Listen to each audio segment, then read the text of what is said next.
देखते हैं सर कल का कार्यक्रम क्या रहेगा? कल का कार्यक्रम हमारा युवा मोर्चा का है और मुझे इस बात की खुशी है कि युवा मोर्चा के राष्ट्रीय प्रशिक्षण शिविर में हमारे पार्टी के राष्ट्रीय अध्यक्ष जगत प्रकाश नड्डा जी कल आ रहे हैं। उनका मार्गदर्शन होगा और यहाँ के कार्यक्रम के बाद उनका जाना फिर कुल्लू होगा और कुल्लू में एक सभा हमने रखी है, उनका स्वागत रखा है और उसके पश्चात उनके कार्यक्रम की रूपरेखा जो बनी है उसके मुताबिक फिर आफ्टरनून उनको मंडी में भी जाना है, वहाँ जहाँ पंडित सुखराम जी की मृत्यु हुई उनके परिवार वालों को मिलना है। तो मोटे तौर से ये जाना। इसके अलावा सर एक और वीडियो रिलीज हुई है जिसमें आपको और कुंडू जी के थ्रेट जो है वे दिए जा रहे, किस तरह देखते हैं इस तरह की वीडियोस को, क्या मानते हैं जरा? देखिए, पन्नू का वीडियो एक बार नहीं अनेक बार आ चुका है। मैं समझता हूँ उसको बहुत ज्यादा पहले मैंने गंभीरता से लिया भी नहीं, लेकिन जिस प्रकार से घटनाओं का क्रम पिछले कुछ अरसे से देखने को मिला है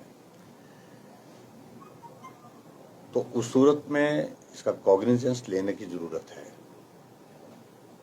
और जो घटना यहाँ धर्मशाला में पिछले दिनों घटित हुई, जहाँ विधानसभा के गेट के पास खालिस्तान का झंडे के साथ में वहाँ खालिस्तान लिखना, उन लोगों के खिलाफ हमने तुरंत एफआईआर दर्ज की। एफआईआर दर्ज करने के बाद एसआईटी कॉन्स्टिट्यूट की और मुझे इस बात को लेकर के प्रसन्नता है कि हिमाचल पुलिस ने बहुत बेहतर ढंग से उस सारे मामले को हैंडल किया। सिर्फ 3 दिन के अंदर एक जो आरोपी उसमें है उसको गिरफ्तार करने में भी सफलता हासिल की पंजाब से।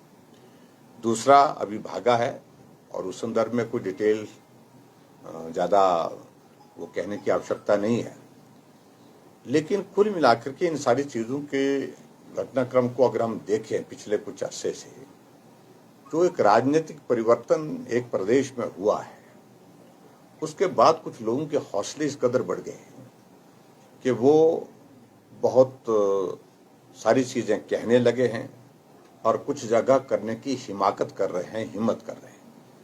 उसको गंभीरता से लेने की जरूरत है। मैं सिर्फ इतना ही कहना चाह रहा हूँ। और हिमाचल प्रदेश में हमने सर्विलेंस बढ़ा दी है, हम सतर्क हैं। हाई अलर्ट पर हिमाचल प्रदेश को रखा गया है, इसलिए क्योंकि इन दिनों हिमाचल प्रदेश में बहुत सारे लोगों को आना जाना होता है, क्योंकि गर्मी के मौसम में टूरिस्ट आते हैं। टूरिस्ट आए, उनका स्वागत है, किसी को परेशानी का सवाल ही पैदा नहीं होता।